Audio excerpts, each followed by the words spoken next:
മലയാളികളുടെ പ്രിയപ്പെട്ട തീയലാണ് ഞാൻ ഇന്ന് ചെയ്യാൻ പോകുന്നത്. പാവയ്ക്ക തീയൽ.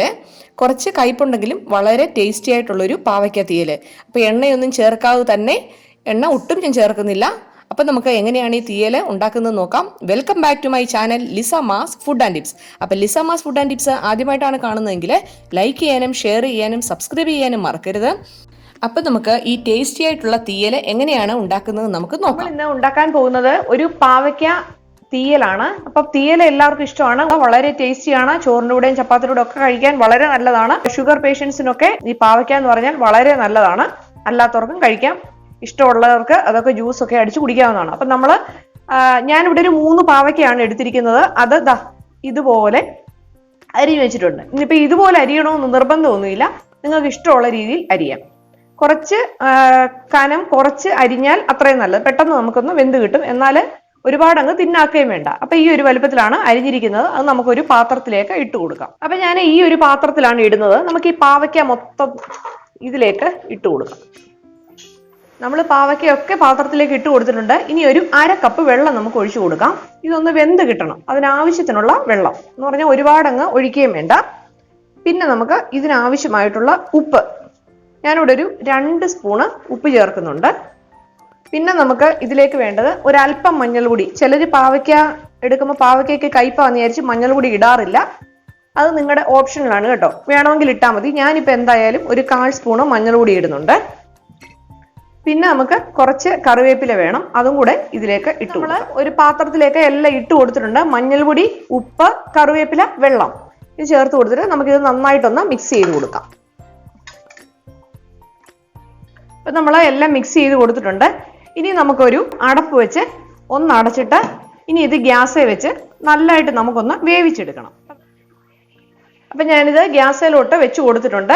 ആദ്യം ഹൈ ഫ്ലെയിമിൽ വെച്ചിട്ട് പിന്നെ നമുക്കൊരു മീഡിയം ഫ്ലെയിമിൽ വെച്ചിട്ട് ഒരു 2-3 മിനിറ്റ് കൂടെ ഒന്ന് കുക്ക് ചെയ്തെടുക്കുക. പെട്ടെന്ന് തന്നെ ചെറിയ നൈസായിട്ട് അരിഞ്ഞിരിക്കുന്നതുകൊണ്ട് പെട്ടെന്ന് തന്നെ വെന്ത് കിട്ടുകയും ചെയ്യും. എന്നാൽ ഒരുപാട് അങ്ങ് കുഴഞ്ഞു പോവല്ലേ. നമുക്ക് ഒരു പരുവുണ്ടല്ലോ, ജസ്റ്റ് ഒന്ന് കടിക്കത്തക്ക രീതി ജസ്റ്റ് ഒന്ന് കുക്കായാൽ മാത്രം മതി. പിന്നെ നമുക്ക് വഴറ്റുമൊക്കെ വേണ്ടതാണ്. അപ്പൊ ഇത് ഹൈ ഫ്ലെയിമിലാണ് ഞാൻ ഇട്ടിരിക്കുന്നത്. ഇനിയിപ്പോൾ ഇപ്പുറത്തെ സ്റ്റൗവിലോട്ട് നമുക്ക് അതിന്റെ മസാലകളൊക്കെ നമുക്ക് അപ്പോഴത്തേനൊന്ന് ചൂടാക്കി എടുക്കാം. പിന്നെ നമുക്ക് വേണ്ടത് ഒരു പാൻ വെക്കുക. നല്ല കുറച്ച് നമുക്ക് ഇളക്കാനുള്ള സൗകര്യത്തിനുള്ള ഒരു പാൻ വെക്കുക. പിന്നെ നമുക്ക് വേണ്ടത് 1 കപ്പ് തേങ്ങ ചിരകിയതാണ്. ചെറുതായിട്ട് പൊടിയായിട്ട് തിരുവിയതുണ്ടെങ്കിൽ അത് ഏറ്റവും നല്ലത്. അപ്പൊ പാനൊക്കെ ചൂടായിട്ട് വന്നിട്ടുണ്ട്. നമുക്ക് ഈ തേങ്ങ അങ്ങോട്ട് ഇട്ട് കൊടുക്കുക. എണ്ണയൊന്നും ഒഴിക്കേണ്ട ആവശ്യമൊന്നുമില്ല. നമ്മൾ തേങ്ങ വറക്കുന്നതിന് വേണ്ടി നമ്മൾ തേങ്ങ തിരുമ്പുമ്പോൾ എങ്ങനെയാണെന്ന് ചോദിച്ചാൽ ഒരുപോലെ ചെറുതായിട്ട് വേണം തേങ്ങ തിരുമാൻ. അതല്ലാതെ വലിയ കഷ്ണമായിട്ടൊക്കെ അരിഞ്ഞിട്ട് കഴിഞ്ഞാൽ ചിലത് മൂക്കും, ചിലത് മൂക്കത്തില്ല. ചിലപ്പോൾ പറയത്തില്ല, ചിലർക്ക് ശരിയാകും, ചിലർക്ക് ശരിയാകത്തില്ല. അപ്പൊ അതുപോലെ ചില സൈഡിൽ മൂത്ത് കിട്ടും, ചില സൈഡിൽ മൂത്ത് കിട്ടത്തില്ല. അപ്പം ഒരുപോലെ ചെറുതായിട്ടൊന്ന് നമുക്ക് തിരുമിയെടുക്കുവാണെങ്കിൽ വളരെ നല്ലതാണ്. ഇപ്പൊ ദാണ്ട് ഞാൻ വേറെ ഒന്നും ചേർത്തിട്ടില്ല, തേങ്ങ മാത്രം ഇട്ട് നന്നായിട്ട് ഇനി ഒന്ന് മൂപ്പിച്ചെടുക്കണം. നല്ല ബ്രൗൺ കളർ ആവണം, നല്ലതായിട്ട് മൂക്കണം. ഇതിന്റെ വെള്ളമയമൊക്കെ മാറി അപ്പൊ നമുക്ക് പെട്ടെന്നൊന്ന് മൂപ്പിച്ചെടുക്കാമേ. നമ്മുടെ തേങ്ങയൊക്കെ നല്ല ബ്രൗൺ കളറായി വന്നിട്ടുണ്ട്. ഇതിലേക്ക് ഇപ്പം ലോ ഫ്ലെയിമിലാക്കി വെക്കണം. നമുക്ക് ഇതിലേക്ക് ഒരു 2 ടേബിൾ സ്പൂണ് മല്ലിപ്പൊടി, 1 ടേബിൾ സ്പൂണ് നല്ല മുളക് പൊടി, 1 table spoon Kashmiri chilli powder ഇത് നന്നായിട്ടൊന്ന് ഇളക്കി കൊടുക്കണം. അപ്പൊ നമ്മള് ഇടയ്ക്ക് അപ്പുറത്തെ ബർണറെ വെച്ചിരിക്കുന്ന പാവയ്ക്ക ഇടയ്ക്ക് ഒന്ന് ഇളക്കി കൊടുക്കണം. ഞാനൊന്ന് ഇളക്കി കൊടുത്തായിരുന്നു. പിന്നെ ഒരു 2 പച്ചമുളകും കൂടെ ഞാൻ അതിനകത്ത് ആഡ് ചെയ്തായിരുന്നു. അത് ആദ്യം ഞാൻ ഇടാൻ മറന്നുപോയതാണ്. പിന്നെ ഞാനത് ഇട്ട് കൊടുത്തു. നിങ്ങൾക്ക് വേണമെങ്കിൽ മതി, എരി കുറച്ച് വേണമെങ്കിൽ മതി. ഇപ്പൊ ഞാൻ മുളക് പൊടിയൊക്കെ കുറച്ചേ ചേർത്തിട്ടുള്ളൂ. ഒരു ടേബിൾ സ്പൂണെ ഞാൻ എരിവുള്ള മുളക് പൊടി ചേർത്തിട്ടുള്ളൂ. അതുകൊണ്ടാണ് ഒരു 3 പച്ചമുളക് ഞാൻ കീറിയിട്ടിട്ടുണ്ടായിരുന്നു. അപ്പൊ ഇനിയിപ്പോ ഈ മസാലയെല്ലാം മുളക് പൊടി മല്ലിപ്പൊടിയും കൂടെ നന്നായിട്ട് അതിന്റെ പച്ചമണം മാറുന്നത് വരെ നന്നായിട്ടൊന്ന് ഇളക്കിയിട്ട് ഇത് നമുക്ക് തണുക്കാനായിട്ട് മാറ്റി വെക്കണം. ഇനിയിപ്പം മസാലയുടെ മണമൊക്കെ നല്ലതായിട്ട് വരുന്നുണ്ട്, നല്ലതായിട്ടൊന്ന് മൂത്തും കിട്ടിയിട്ടുണ്ട്. ഇനി നമുക്ക് ഇത് തണുക്കാനായിട്ട് നമുക്ക് മാറ്റി വെക്കാം. അപ്പൊ നമ്മുടെ ഈ നമ്മൾ വറുത്ത് വെച്ചിരിക്കുന്ന ഈ തേങ്ങയും മസാലകളെല്ലാം നന്നായിട്ടൊന്ന് ചെറിയ ചൂടുണ്ട് കേട്ടോ, ഒരുപാട് അങ്ങ് തണുത്തിട്ടില്ല. ചെറിയ ചൂടോടുകൂടി നമ്മൾ മിക്സിക്കകത്തിട്ട് നന്നായിട്ടൊന്ന് അരച്ചെടുക്കുകയാണ്. നല്ല പേസ്റ്റ് പോലെ അരച്ചെടുക്കണം. കുറച്ച് വെള്ളം കൂടെ ഒഴിച്ചു വേണം നമുക്ക് അരയ്ക്കാൻ വേണ്ടി. അപ്പം നമുക്കിതൊന്ന് അരച്ചെടുത്തിട്ട് വരാം. നമ്മൾ നന്നായിട്ട് അരച്ച് നല്ല പേസ്റ്റ് പോലെ അരച്ചെടുത്തിട്ടുണ്ട്. ഇത് നമുക്ക് മാറ്റി വെക്കാം. വീണ്ടും നമ്മൾ മുമ്പേ തേങ്ങ ഒന്ന് ഫ്രൈ ചെയ്ത അതേ പാൻ തന്നെ വെച്ചിട്ടുണ്ട്.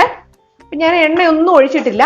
നമ്മൾ ഒന്ന് പാവയ്ക്ക ഒന്ന് വേവിച്ചെന്ന് പറഞ്ഞില്ലേ, അത് ഇങ്ങോട്ട് ഇട്ട് കൊടുക്കാം. കുറച്ച് വെള്ളമൊക്കെ ഉണ്ട് കേട്ടോ, അതൊന്നും കുഴപ്പമില്ല. ഒന്ന് നന്നായിട്ട് വെന്ത് കിട്ടിയിട്ടുണ്ട്, എന്നാൽ കഷ്ണമൊക്കെ നല്ലതായിട്ടുണ്ട്.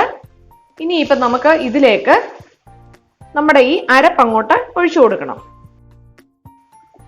ഇനി ഇപ്പം നന്നായിട്ട് നമുക്കിതൊന്ന് ഇളക്കി കൊടുക്കാം.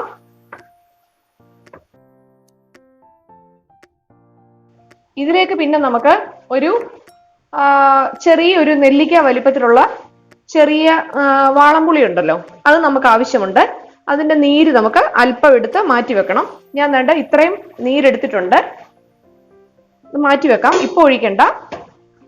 ഇനി നമുക്ക് ഈ മസാല അരച്ചതിന്റെ ആ വെള്ളം കൂടെ നമുക്ക് ഇതിലേക്ക് ആഡ് ചെയ്യാം. ഇനിയിപ്പൊ നന്നായിട്ട് ഒന്നുകൂടെ ഇളക്കി കൊടുക്കുക. ഈ സമയത്ത് നമുക്ക് ഉപ്പൊക്കെ നോക്കാം. ഉപ്പില്ലെങ്കിൽ ഉപ്പ് കുറച്ചുകൂടെ ഇട്ട് കൊടുക്കണം. ഞാൻ ഉപ്പ് നോക്കിയപ്പം കുറച്ച് ഉപ്പ് കുറവാണ്. ഞാൻ ഒരു 1/2 സ്പൂണ് ഉപ്പ് കൂടെ ഇട്ട് കൊടുക്കുന്നുണ്ട്. നന്നായിട്ടൊന്ന് ഇളക്കി കൊടുക്കാം. ഇപ്പം നല്ല ഒരു തിളയൊക്കെ വന്നിട്ടുണ്ട്. ഇനി നമുക്ക് ഇതിലേക്ക് നമ്മൾ എടുത്തു വെച്ചിരിക്കുന്ന പുളിയുടെ ആ നീര് ഒന്ന് അരിച്ചിട്ട് വേണം ചേർക്കാൻ. അതുകൂടെ ഇതിലേക്ക് ചേർത്ത് കൊടുക്കാം.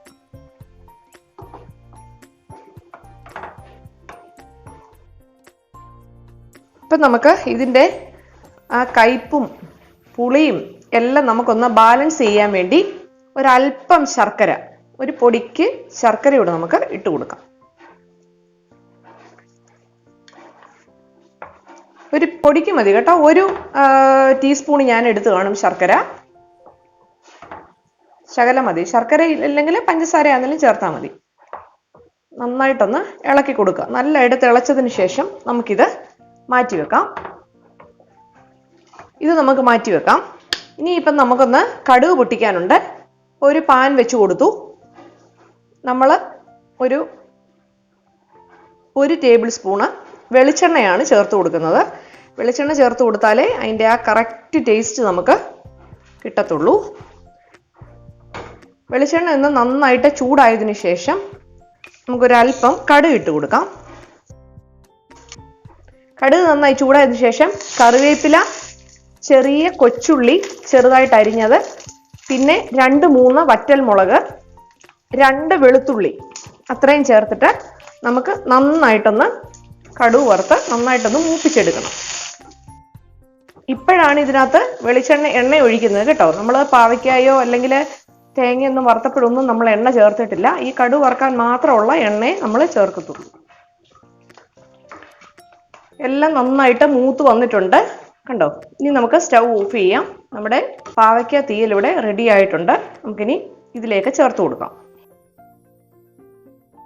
അപ്പം നമ്മുടെ ടേസ്റ്റി ആയിട്ടുള്ള പാവയ്ക്ക തീയൽ ഇവിടെ റെഡി ആയിട്ടുണ്ട്. നിങ്ങൾക്ക് എല്ലാവർക്കും ഇഷ്ടപ്പെട്ടെന്ന് വിചാരിക്കുന്നു.